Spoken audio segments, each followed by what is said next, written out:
Resul-i Ekrem Efendimiz sallallahu aleyhi ve sellemin şüpheliyi bırak, şüphe vermeyene bak.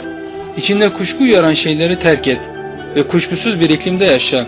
Zira gönül doğruluktan huzur bulur, yalandan kuşku duyar. Doğruluk insanın içinde itminan ve oturaklaşma hasıl eder, yalan ise burkuntudur, bulantıdır. Mealindeki hadis-i şerifinde sıdkı itminan vesilesi ve yalanı da kuşkunun ta kendisi olarak tarif etmesini nasıl anlamalıyız? Hadis-i şerifte dâmâ yerîbuk ilâ mâ lâ yerîbuk diyor. İşte o şüpheli şeyler meselesi var. Elden geldiğince diyemem ben o meseleyi. Yani onun koyduğu çerçeveyi dar görerek biraz, onun dışında da bazı şeyler olabilir diyemem. Biraz evvelki mülahaza o mevzuda sahibi selahiyet birisine ait, konjonktürü çok iyi gören birisine ait, şartları çok iyi okuyan birisine ait, bütüncül bir nazarla bakan birisine ait. Ben öyle diyemem. Fakat hadis-i şerif açıktan akça dâmâ yerîbuk, içinde senin bir kuşku, bir şüphe uyarabilecek şeyleri bırak da bence içinde hiç şüphe bırakmayacak şeyleri yap. Yani iki şey ortasında kaldığın zaman şu biraz şüpheli, yani benim içim tam hazmetmiyor. Vicdanım ona evet demiyor. Bir yönüyle hele Müslümanlık insanın tabiatına mal olmuşsa tabii tepkiye maruz kalıyor bu türlü şeyler. Bir vesileyle arz etmiştim onu. Müslümanlık, diyanet, insanın tabiatının bir derinliği haline geldiği zaman her meseleyi böyle iradeyle karşılama gibi bir insan kurtulur. Bir yönüyle artık insanın tabiatı fena şeylere karşı reaksiyon gösterir, tepki verir. Yani bir fuhşiyata karşı, bir münkerata karşı, bir nahoş şeylere karşı, bir naseza, nabeca şeye karşı tepki verir. Ve bu tepkiler tabiidir. Hatta bazı ehlullah'ta o tabiatları doğrudan doğruya, mesela haram lokmayı ağzına koyduğu zaman yutamıyor.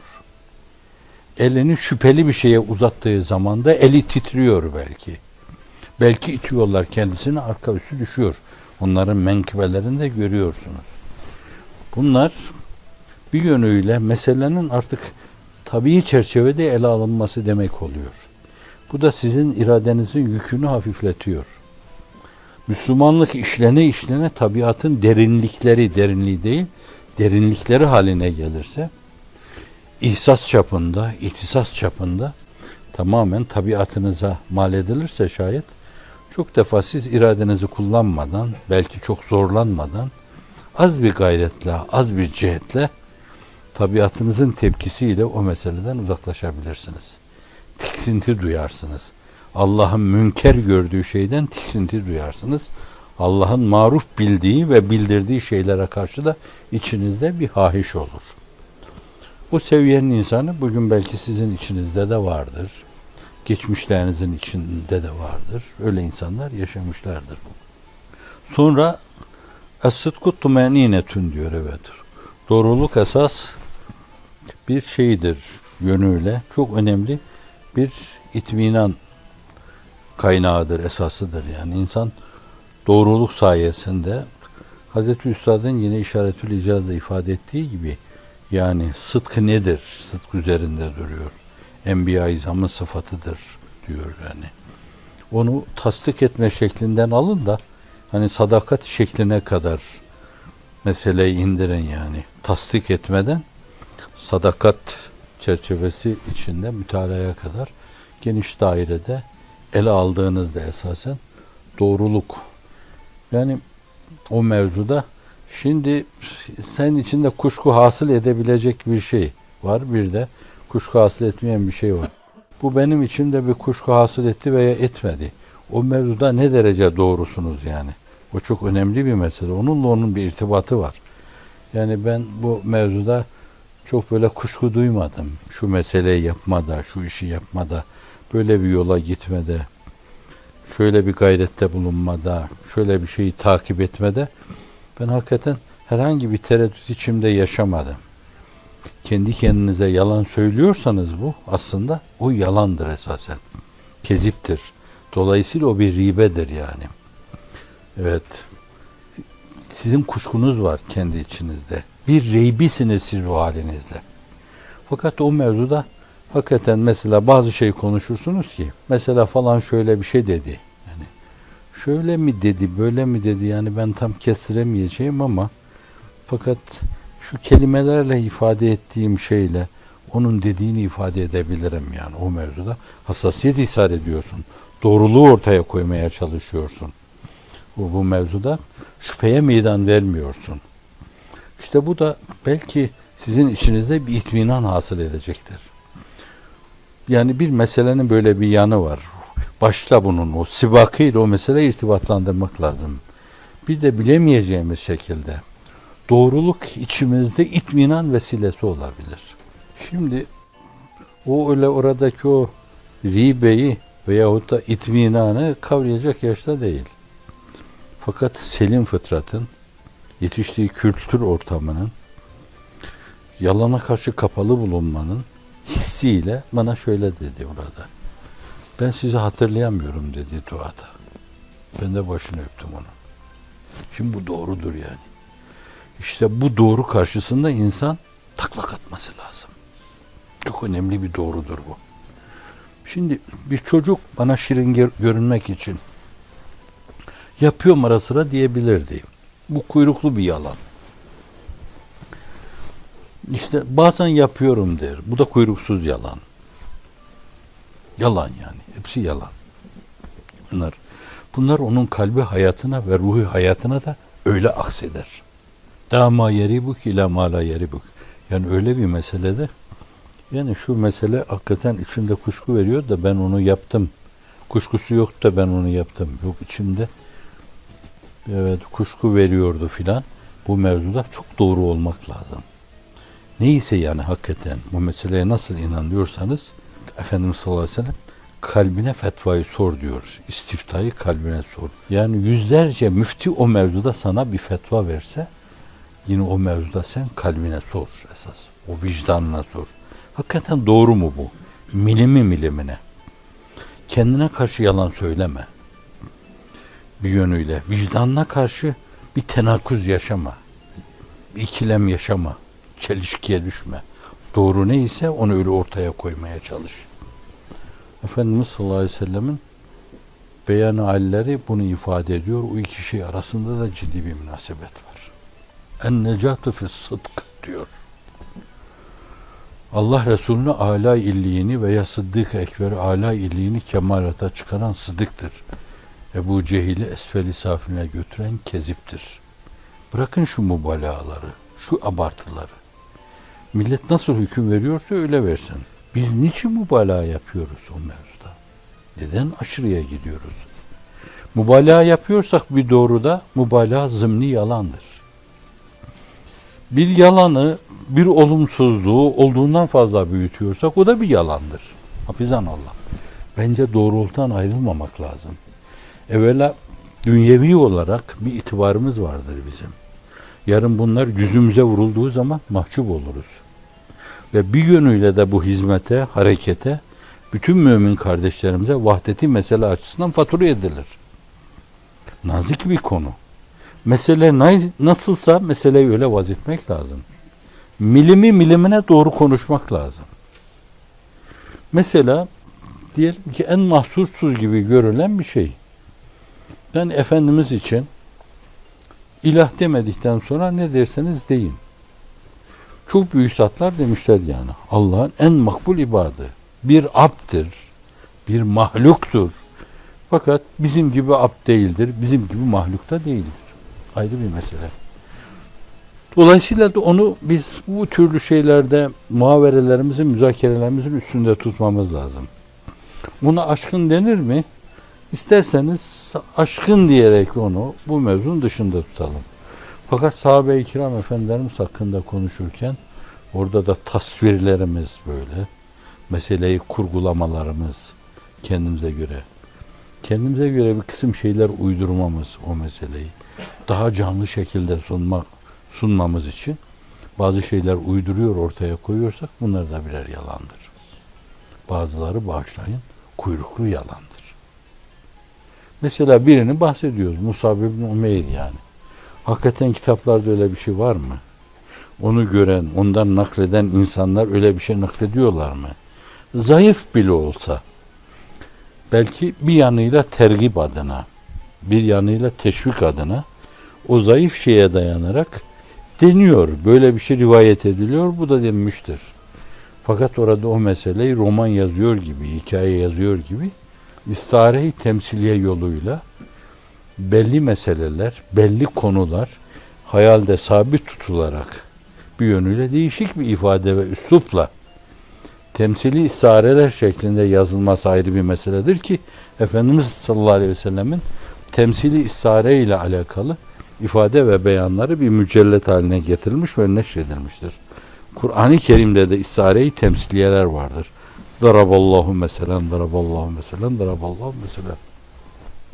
Ama böyle oturup kendine göre şu daha cazip olur, bu daha böyle dramatik görünüyor, bunu şöyle bir yalan uydurayım, işin içine böyle bir şey koyayım. Hazreti Üstad'ın ifadesiyle lemaatta meyyit hayat veremez. O yalan öldürür esasen orada.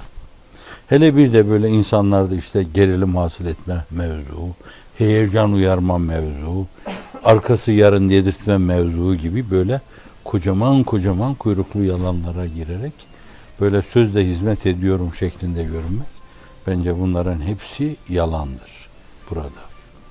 Evet, ve bunlarla bir yere varılamaz. Yalanın beyazı da melundur, mavisi de melundur, yeşili de melundur, karası da melundur. Geçen de bazılarına mikrofon uzattılar ve aynı zamanda kamerayla da karşılarına çıktılar. Birisi diyor ki bazıları ne pahasına olursa olsun yalan söylememek lazım. Madem Allah yalanı yasak etmiş, da 2. sure-i celilede münafıkları anlatırken bima kânu yeksibûn diyor. Ve Kur'an-ı Kerim'de kaç yerde bunlar kezibe saplandıklarından, hilafi vaki beyana saplandıklarından. Hani yalanın tarifine bakınca diyen insanın esas gerçek kanaatine aykırı beyanda bulunması. Yani doğru bildiği şeyin aksini söylemesi. Bir yalanın tarifi olarak ortaya konan şeyin birisi bu. İkincisi de ilmi ilahiyeye göre hilaf-ı vaki bir ifade demektir. Yani Allah ilminde bir hadise nasıl biliniyor, onu tam tersine çevirip başka şekilde ifade etme, ilmi ilahi karşısında hilaf-ı vaki beyanda bulunma demek oluyor bu. Şimdi çok kimseleri orada işte hem kamerayı aldılar hem de mikrofon uzattılar. Yine ben ona sevindim. Yani 10 tane insana uzattılarsa 6-7 tanesi dediler ki ne pahasına olursa olsun ne eşimle iyi geçinme adına ne çocuklarımı idare etme adına yalan katiyen caiz değil. Madem Allah bunu yasak etmiş ve bu büyük bir günah sayılıyor. Fakat bazı böyle dekolte adamlar var. Onları da kendilerine göre bazı yerlerde yakalamışlar. Ben diyor yalan söylemeden hanımımı nasıl idare edeceğim ki diyor. Sen yıktın zaten her şeyi. Şimdi şu sözünü söyleme yetti sana. Hanımın bundan sonra söylediğin, ağzını açtığın her şeyde diyecek ki acaba bu yalan mı doğru mu? Beni yine aldatıyor mu bu insan? Hafizan Allah. Evet. Ve bir yalan 1000 tane doğruyu yakar bitirir diyor. Bir tane yalan 1000 tane doğrunun canını okur. O var ya imtihanlarda hani doğru yalan, yanlışın doğruyu götürmesi gibi. Yalan öyle bir şeydir. Hafizan Allah. Ve o yalanın tarifinde ilmi ilahide mahiyetü nefsül emriyesine uygun o şeyi farklı bir çerçevede, farklı bir formatta sunma. Eğer yalan ona deniyorsa o Allah'a karşı öyle bir cinayettir ki. Allah Celle Celaluhu bu meseleyi ben böyle biliyorum. Ya utanmaz sen onu nasıl öyle söylüyorsun? Evet, bu mesele var yani. İnsanın kendi inandığı, böyle işte öyle kabul ettiği meselenin aksini söylemesi biraz dar dairede bir şey. Ama yalanın tarifinde öbür mesele varsa çok ağır bir şey. Bu açıdan çok temkinli olmak lazım. Çok dikkatli olmak lazım. Bazen diyorum da ben o mevzuda çok hassas değilim. Birinden duyduğum şeyi eskiden hafızamda tuttuğum gibi tutamıyorum. Belli bir dönemde bana demiş ki, yani ben şöyle otururken hani şunu hissediyorum, böyle otururken de bunu hissediyorum. Mesela, sal olarak arz ediyorum bunu. Şimdi ben bu meseleyi hikaye ederken, yani arkadaşımızın hassasiyeti diyelim. Dizde otururken mesela belki öyle bir şey demedi bana. Dizde otururken ben kendimi biraz daha huzurlu hissediyorum. Böyle kendimi saldığım zaman da huzursuz hissediyorum. Şimdi hangi kelimelerle bunu bana naklettiyse o mevzudaki vefanın gereği, o işi doğru nakletmenin gereği, Allah'ın ilmindeki o formata riayetin gereği o meseleyi bana nasıl söylemişse öyle ifade etmeye çalışmak lazım. Yani o sahabe efendilerimizin ve bunlar arasında İbn Mesud gibi kimselerin kendisine Efendimiz şu meseleyi şöyle demişti. Hani sen de böyle duydun mu? Birkaç defa la havle çekiyor. La havle ve la kuvvete illa billah. Oturuyor, kalkıyor. Şöyle mi demişti? Böyle mi demişti? Böyle oturup kalkıyor. Onun gibi müstesna bir dima. Dünya kadar hadisi şerifi hafızasında tutan bir insan. O meseleyi aynı ile nakletme. Vaka orada bir farklılık var. Çünkü nakledeceği şeyler dinin ruhuyla, özüyle, usulüyle alakalı şeyler. Fakat ne olursa olsun bir insan falandan bir şey naklediyor, filandan bir şey naklediyor. Milimin milimine onu söylemek lazım. Hazreti Pir bir yerde esas oradaki bir nuansa dikkati çekiyor. Ya sükût etmek ya doğru söylemek diyor. Sükût edersin. Yani o sana, heyetine, arkadaşlarına, davana, hizmetine bir zarar getirecekse, yani burada istintak edildiniz siz, tavırlarınıza, davranışlarınıza, temsil gücünüzle, güzel yanlarınızla, yani arzu ediyorsunuz keşke başkaları böyle şu Müslümanlığı seçse. Yani kalkıp size diyebilirler ki var mı böyle bir arzunuz? Burada sükût hakkımı kullanıyorum ben. Mahkemelerde bile yani. En dev cürümlü insanlar, mücrimler bile ben sükût hakkımı kullanıyorum diyor. Evet, ya sükût veya doğruyu konuşma. Çok önemli. Yalanın revaç bulduğu, Mehmet Akif ne hoş söyler. Yalan raiç, hıyanet mültezem her yerde, hak meçhul. Ne tüyler ürperir ya Rab, ne korkunç değişim olmuş. Ne din kalmış ne iman, din harap, iman serap olmuş. Mefahir kaynasın gitsin, kesilsin vicdanlar lal. Bu izmihlal ahlakı yürürken kalmaz istiklal. Hazreti Üstad o mevzu kesip atıyor onu diyor. Evet, zaman o hükmü nesketmiştir diyor. O hassas insanlar kalpleri titreyerek meselenin getirisiyle götürüsü arasında bir denge kurup dema yeribuk ila mala yeribuk çerçevesi içinde vicdanlarını rahatsız etmeyecek şekilde hilaf-ı vaki gibi görülen bazı şeyleri öyle söyleyebilirler. Bir diğer mesele de Seyyidina Hazreti İbrahim'in yaptığı gibi, belki diğer peygamberlerin yaptığı gibi maariz nevinden olan şeyler var. Yani öyle bir söz söylüyorsunuz ki karşı taraf onu kendine göre anlıyor. Fakat siz de kendi niyetinize göre vazetmiş oluyorsunuz. İşte en meşhur hani bildiğiniz şey, orada vakıf da vardır vaka. Bu putları kırma işini sen mi yaptın? Kale bel feale. Belki o yaptı diyor. Belki o yaptı. Hazreti İbrahim bel feale. Sonra kebirum geliyor. Şimdi orada cezim var. Caiz bir cezim. Orada durursanız bel feale. Ben yaptım demektir. O yaptı, evet. İbrahim yaptı demektir. Fakat enayi kafirler anlamıyorlar. Bel feale kebirum. Onlar zannediyorlar o büyükleri yaptı diyor. Dolayısıyla da iradi fikir ve imali mukabelede bulunurken bu defa bel faale kebiruhum. Onun üzerine yapıyorlar o meseleyi. Bel faale kebiruhum. Diyorlar ki sen biliyorsun ki o işte put cansız bir şey. O da hemen o zaman diyeceği şeyleri diyor. فَاسْأَلُوهُمْ اِنْكَانُوا يَنْتِقُونَ İsterseniz sorun. Müthiş bir mantık. Sorun diyor. Yani kendisine balta kimin boynundaysa o puta bir sorun. فَاسْأَلُوهُمْ اِنْكَانُوا يَنْتِقُونَ فَرَجَعُوا اِلَى أَنْفُسِهِمْ Kendi kendilerine döndüler, düşündüler. Burada bir mütercim mealcilerden bir tanesi diyor ki başlarını önlerine eğdiler diyor. Mebhut kaldılar. Sonra da fakalu inneküm entümüz zalimun kendi kendilerine dediler ya hakikaten siz kendi kendine zulmeden insanların ta kendisiniz. Doğruyu takip ediyorsa, insan söylüyorsa bir kere başta olumlu şeylerin tesiri Allah tarafından yaratılır. Eğer siz o mevzuda Cenab-ı Hakk'ın kurallarına harfiyen riayet ediyorsanız söylediğiniz o doğru sözü Allah o ölçüde müessir kılar. Bir.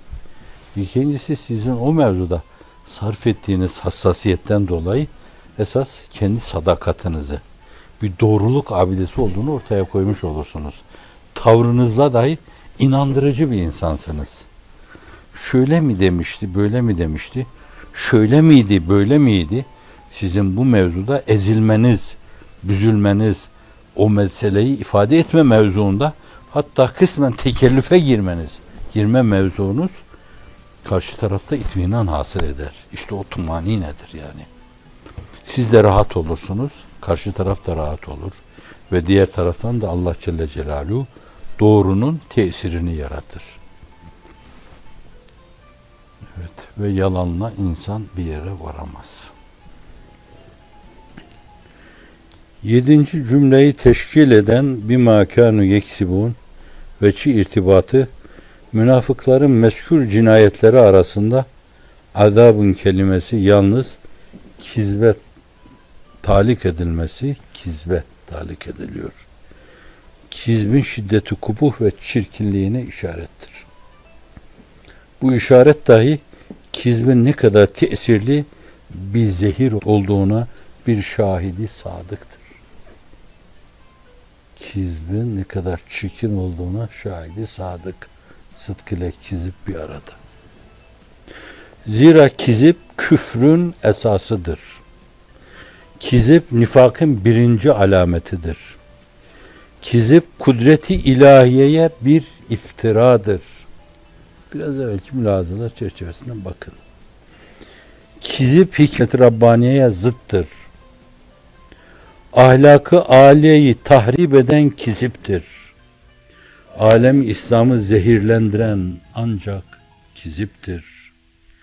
Alemi beşerin ahvalini fesada veren kiziptir. Nev'i beşeri kemalattan geri bırakan kiziptir. Müseyleme-i Kezzab ile emsalini alemde rezil ve rüsva eden kiziptir. İşte bu sebeplerden dolayıdır ki bütün cinayetler içinde tel'ine, tehdide, tahsis edilen kelime kizb olmuştur.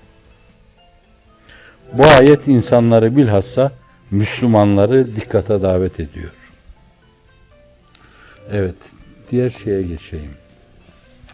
Öbür mesele var. Hulasa yol ikidir. Ya sükût etmektir. Çünkü söylenilen her sözün doğru olması lazımdır. Veya sıdıktır. Neden diyor. Şimdi sıdka geçiyor.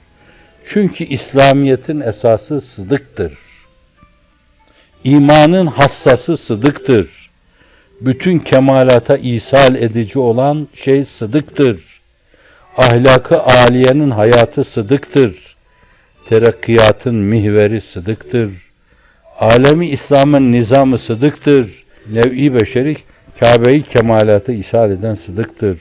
Ashab-ı kiramı bütün insanlara tefevvuk ettiren sıdıktır. Muhammed-i Haşim aleyhissalatu vesselam'ı meratibi beşeriyenin en yükseğine çıkaran sıdıktır.